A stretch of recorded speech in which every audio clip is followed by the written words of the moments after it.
That's what the camera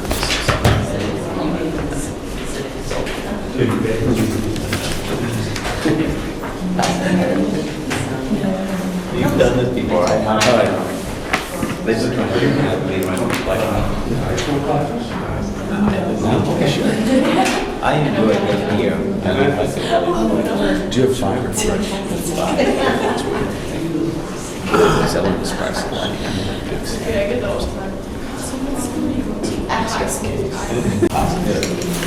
So it's 5 o'clock, I'd like to call a meeting to order. Just agenda reviewing disposition. Madam Chair, if I could add under discussion items, if I could have a new number 1, that would be snow plowing bid for years 2020 through 2023. Budget review would be number 2. And then in non-public session, I have a resignation. Also, potential student participants in winter individualized sports. So that would be a non-public.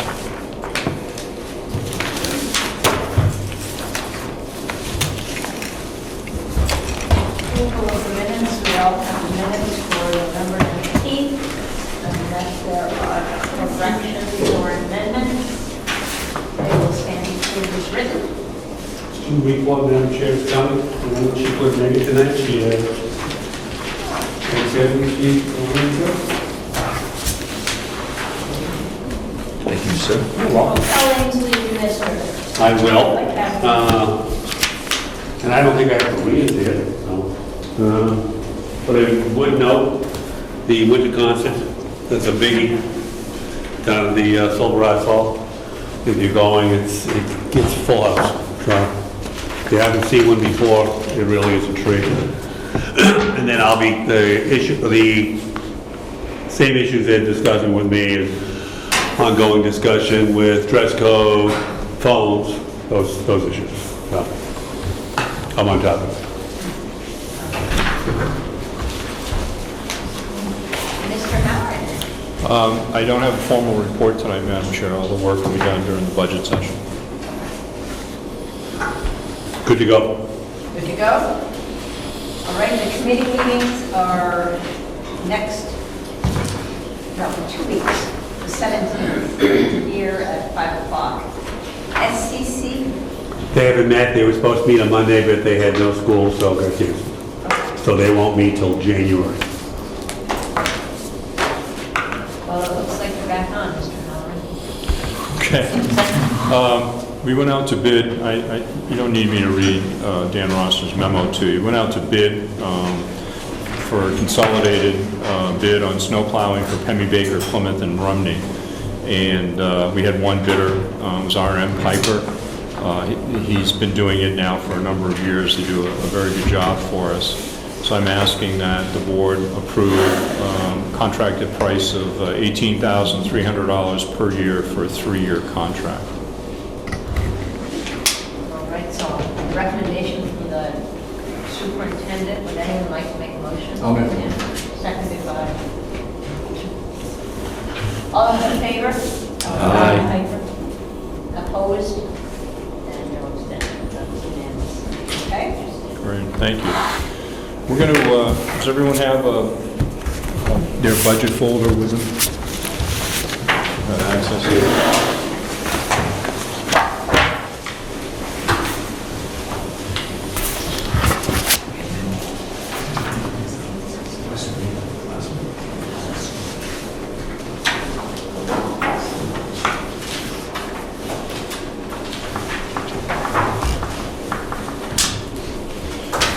Let me start off with some good news. And that is on the revenue side.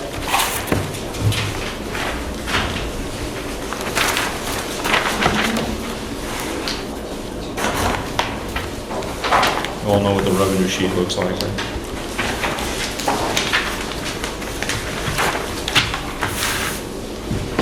That'll be this one. That's it.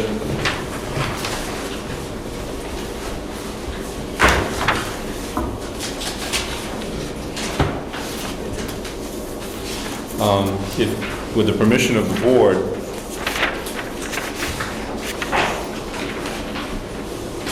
I'd like to ask the board to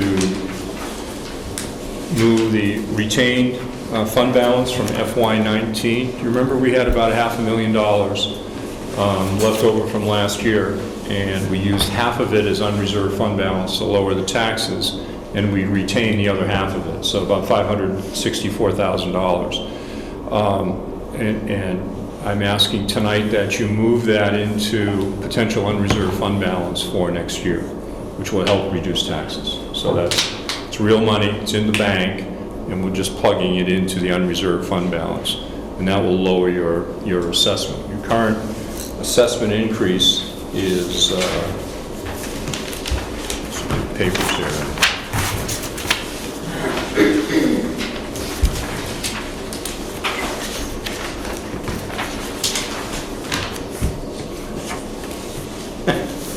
Do you need mine? No. Yeah, that's the sheet. Yeah, it's right here. See draft number 1 of this? Well, the current assessment increase is 4.3%, $612,000. That $264,000 would lower that significantly. So that would probably bring, right now, it would take you into the very low threes in terms of a potential increase in assessment. So, yes, Sam? Do you feel comfortable? I don't have a problem with that. I think it's great if we can do that, but are we adequately protected if we got some special ed cases that came along that we haven't anticipated? Are we still going to be okay? Yeah, we budgeted on the high side for special ed tuition, and we'll go in there and I'll show you some of the areas that are up and why they're up and some of the areas that are down. But I'm pretty confident looking at what we have potentially available for this year and also what's in next year's budget that we would probably be in the same neighborhood as we were last year. Okay. About $500,000, bank half of it and give back half of it. Okay. Great. Thank you. Including this 264. Okay. Mike, would you repeat where you were referencing? Was it 4.295? Yeah, right now the assessment is up about 4.3%. And if we take that $264,000, Barbara, and subtract it from the 612, you get a significantly reduced number. I didn't do the subtraction, but Did you say 264 or 564? 264, $264,000.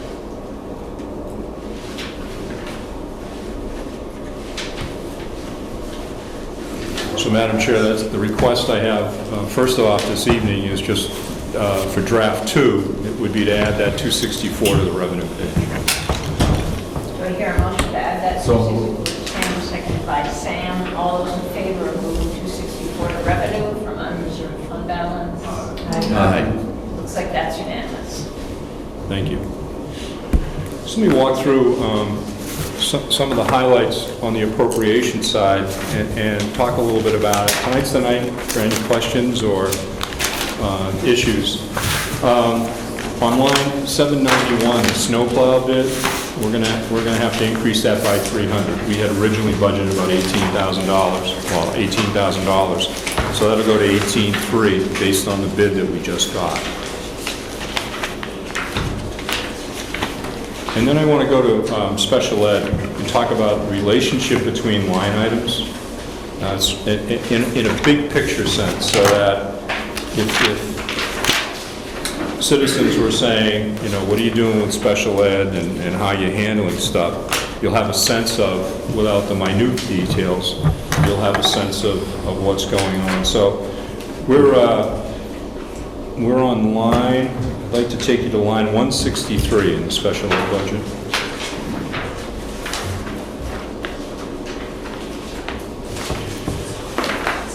So you see purchase professional and technical services. Most of that is for professional individuals to come and work here at the school. They actually work for William White Associates. And a lot of this money is involved in working with kids that have autism. So it's a very specialized training, and Bill White and his company do that. That's their specialty. So you can see that is up significantly from $295,000 to $345,000. Next, I would draw your attention to line 168, which is tuition line. And last year, we had budgeted $900,000, almost $1 million for out-of-district placements. That's been reduced to $780,000. So if we can keep a student here, we will do that.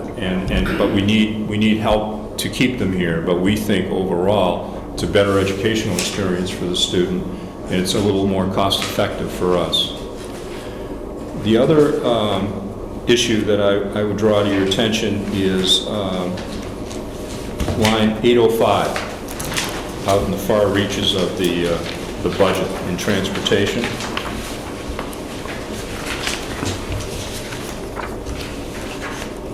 And you can see special ed transportation was $213,000. It's increasing to $322,000. And that's a direct reflection of out-of-district tuition going down, but our in-district costs of the consultant and getting the kids to the school on a daily basis, that's where that money is. So those are the relationships between those three line items. Oftentimes people say, well, do you have to send programs out? Do you have to send programs out? In some cases we do, and in some cases we can house those programs here. But the shift is, you're still spending money, but the shift is from tuition to transportation and consultants. So I just really wanted to draw your attention to that. The next thing I'd like to draw your attention to is line 215. And this is really a new category for us. The state still has a title, bilingual education, but it really is, it's English language learners. And this, again, is a contracted service with a certified professional that we have to hire on an hourly basis to work with students that, quite frankly, move here. And English is their second language. So a person comes in at an hourly rate, works with that student to begin the process of teaching them the English language. So we have always used some tutoring money and some other loose money in the budget. Now it's to the point where we have $24,000 in the budget.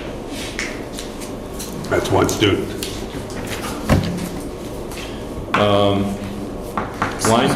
Line 390, out of co-curricular. Say that number again? 390.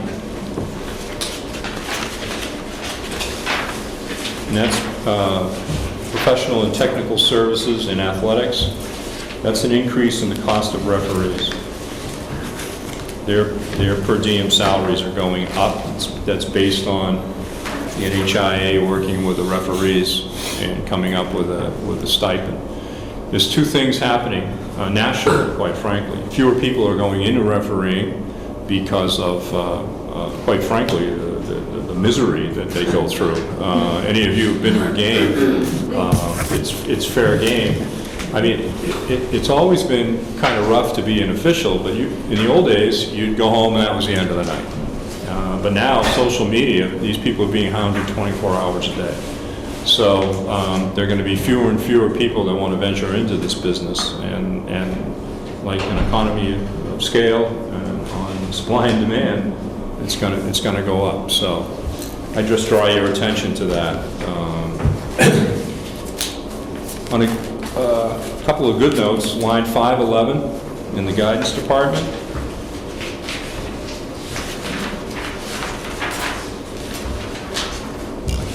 You see that's down from $502,000 to $483,000. That was a personnel change in that department.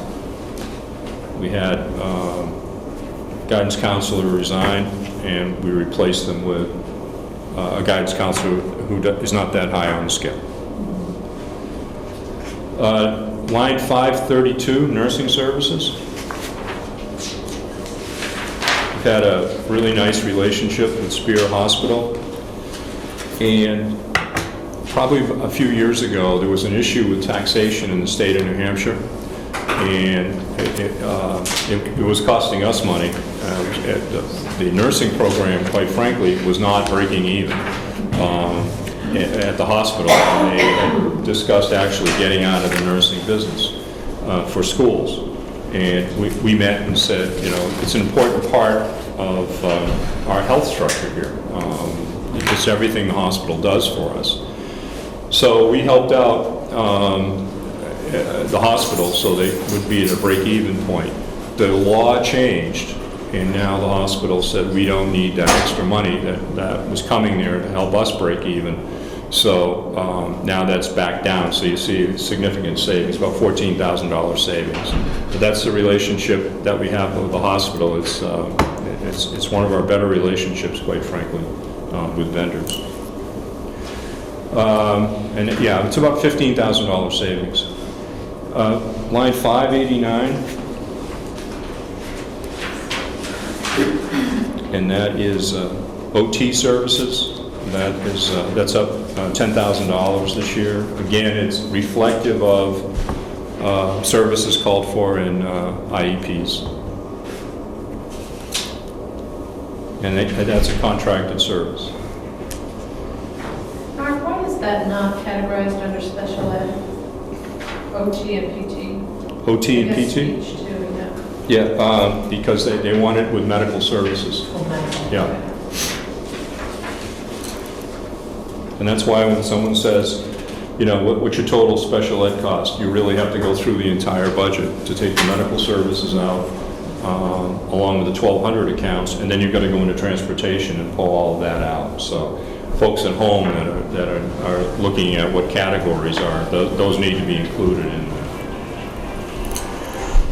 And remember, the federal government had said when they passed the law, we'll pay for 40% of the cost of special education. And they really, quite frankly, haven't got beyond about 13 to 16% of that commitment. So, I suppose we're lucky we're getting there. Line 614, media. And that's significant savings from 112,000 to 76,000. We eliminated a .4 position there. That was an integrationist. Kylie Kapp was doing that. Kylie was working for us in Campton, Waterville Valley, and the high school. And now she's your full-time technology director. So, quite frankly, we're getting all of her skill in one lineup. SAU, line 679, those of you that have been at the budget hearing for the SAU, as you know, majority of that increase is the new position of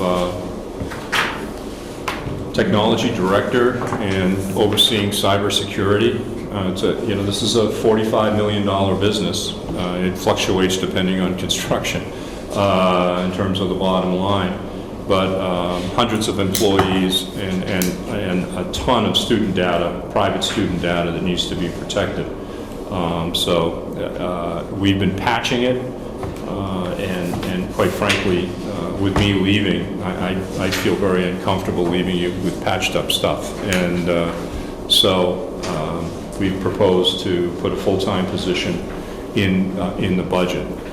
Carol Lavasser from Plymouth Elementary School has been doing that for us on an hourly basis. So Kara, and there's a process to go through in a nomination process, but if Kara assumes the SAU-wide role, then there would be a significant savings in the Plymouth budget because we don't need that level of expertise in Plymouth, with Kara being right next door and working with all the other schools. So that would be a savings for the Plymouth School District. Line 719, you can see that goes from $129,000 to $90,000. That's an elimination of a position. That's 2.5 positions and also people younger on the scale. And finally, the other one I want to highlight for you before we get into questions and things is line 782.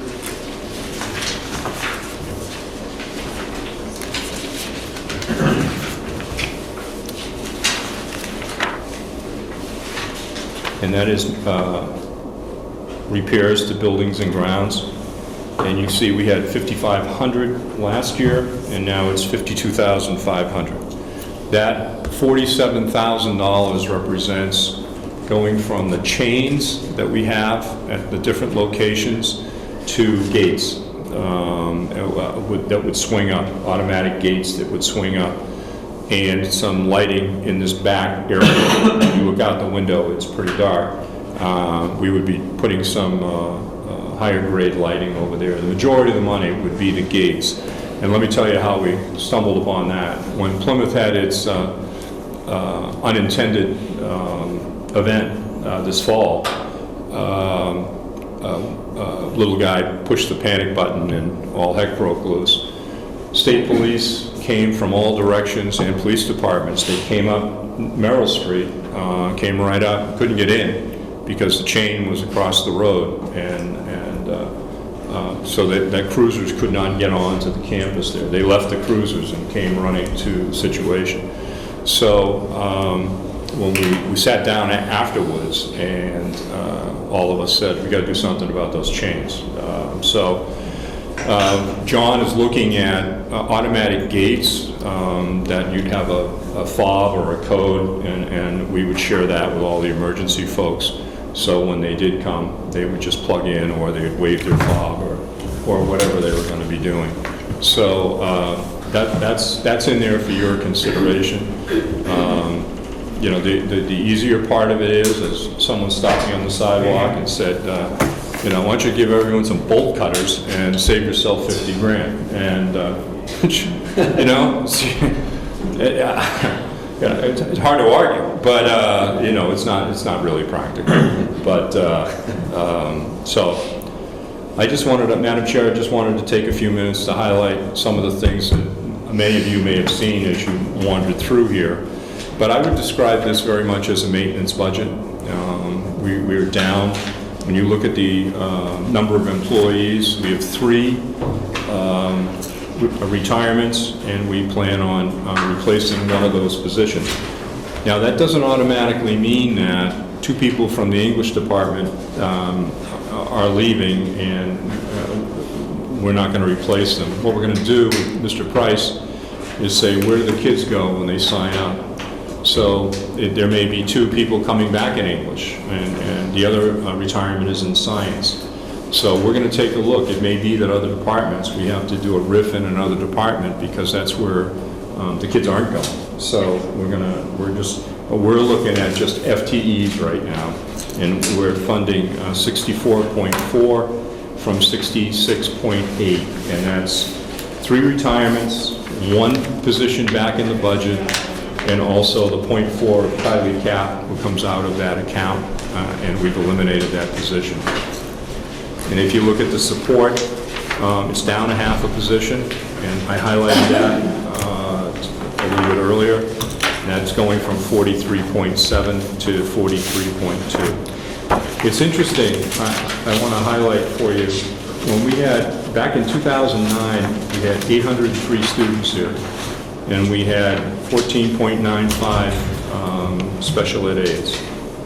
And now we have 649 students on October 1st, and we have 22.8 students. So it sort of tells you it's a kind of a growing business. Margaret, no, go ahead. How are we doing for aides across the district? Aides across the district? Tough to fill those spots. Depends on the compensation packages. So I think that it's a tough market, but I think this is a good place to work from a financial standpoint, from a camaraderie standpoint, and working conditions. The high school is pretty good. It doesn't mean that, you know, we're fully staffed all the time because people come and go in some of these roles. But there are times when we get 3 or 4 really good candidates for 1 position. And there are other times it takes us a couple of weeks to find somebody. So, but all in all, you know, it's like anything else. They go where the money is. And we're requiring associate's degrees from those aides? Yes, we actually, some of our ads, we're looking for master's degrees. And oftentimes we will get that as kids come out, don't get teaching jobs, or want to stay in the area. Or someone comes back and just wants, is catching their breath for a year and say, yeah, because the medical insurance is good and the salary is for a young person sort of by themselves. It's manageable, but the insurance benefits are outstanding. Any questions? Anyone? Sam? Just in terms of the future, is it next year we are going to start negotiating for both the support staff and a teacher's contract? Are they both at the same time? Is that my recollection correct? The teachers is definitely next year. You begin negotiating in the fall. Probably the support staff too. Weren't they the same at the last time? I think you tried to match them up. Yeah. Okay, so we're in the second to last year, so next year is the last year of the contract? Yes. Okay. Oh, the class sizes. Class size is really dependent on the department, and when Bruce comes back, I'll let him get into the specifics of it. But there are a number of level 2 courses that are 10 or below, and those are the kids that struggle. And we've always sort of said, let's put some money and resources into those. I'll be honest with you, it's the kids in the 3s sometimes that are packed in at 22 or 23 per class. And then the upper levels, the APs and things like that, are very manageable numbers. So it's like anything else, the middle gets a little bit squeezed. But I can have Bruce go through his report. I don't have it with me, and I don't want to rifle through his stuff, but I'm sure he can go through exactly. But we did review that, and it shows, it shows what kids really want. And as you can imagine, Lena's programs downstairs are oversubscribed. And then we moved Kyle Reed in with Jay Fogarty, so those programs are booming. And so we'll have to take a look and see. And each year, kids come out of the elementary schools, and they really do have a different look at things. They have, depending on what they were exposed to at the elementary school. So the more technology they're exposed to at the elementary school, they seek more and more of that. Plymouth Elementary has a pretty good STEM program going on, so those kids are coming out. The TSA programs in all of our schools are pretty well subscribed, so it's those are kids are looking for those opportunities. I'm not sure if it's fair to ask you or Bruce, but I'm interested in the technology at the high school. It's come such a long way since we started, but it's always under constant change. Mm-hmm. So where do we sit now with students and their needs for technology and what they're able to finish on their own at home if needed? Are we okay with that? Yes, this is the first year of giving a Chromebook to every freshman who comes through the door, so that'll rotate out over 4 years. So a student will come here, they'll get a Chromebook of their own that they'll have for the 4 years, and then they have complete access in this building. I would say the majority of folks have access to internet services. I know there are some spots, dead spots, in the district, but I would say the majority of kids have complete access to. So they'll be given the Chromebooks as incoming first-year students for 4 years. Right. At the end of the 4 years, they come back to us. They're really, we have a policy, I'd have to read what the policy says, but generally after 4 years, a Chromebook's pretty cooked. Yeah, right. Yeah. It's not a high end. So starting this year, every first-year student gets one, and next year the new first-year students, and so on and so on and so forth. Yeah. Okay. And what we've been doing too is supplementing for the upper classes, machines that we have in-house. And Kylie Cap's done a really nice job of beginning the process of cataloging and inventorying everything we have. And those Chromebooks are for them to take home and work at home with? Yes. Yeah. Do they have to use those, or if they have their own, can they use No, they can use it, they can use it. Just can't use their phone. Any other questions? So should we make a motion to approve this as draft number 2? Draft 2, yeah, the numbers that will change will be snow plowing and adding the revenue. So that'll be another 300, was it? $300 goes to 18.3. And that was line,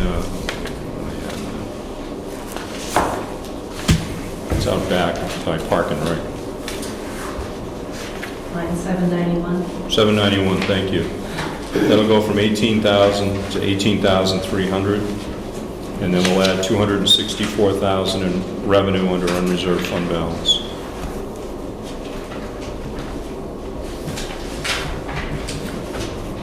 So with those 2 changes, do I hear a motion to? So moved. I'll second. All right. Put that for draft number 2. All those in favor? Aye. And at your next meeting, we'll bring draft number 2 and redo the assessment sheets. And if you have any questions, happy to answer it. And then if you're comfortable with that, that's what we'll go to a budget hearing in January. January 7th.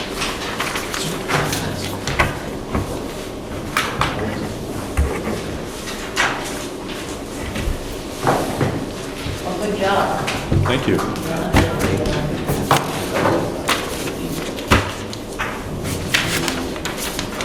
Any other business? Board member concerns? So do I hear a motion to go into non-public session for resignation and individualized reports? Bonnie, so that's Pam, yes. Yes. All right.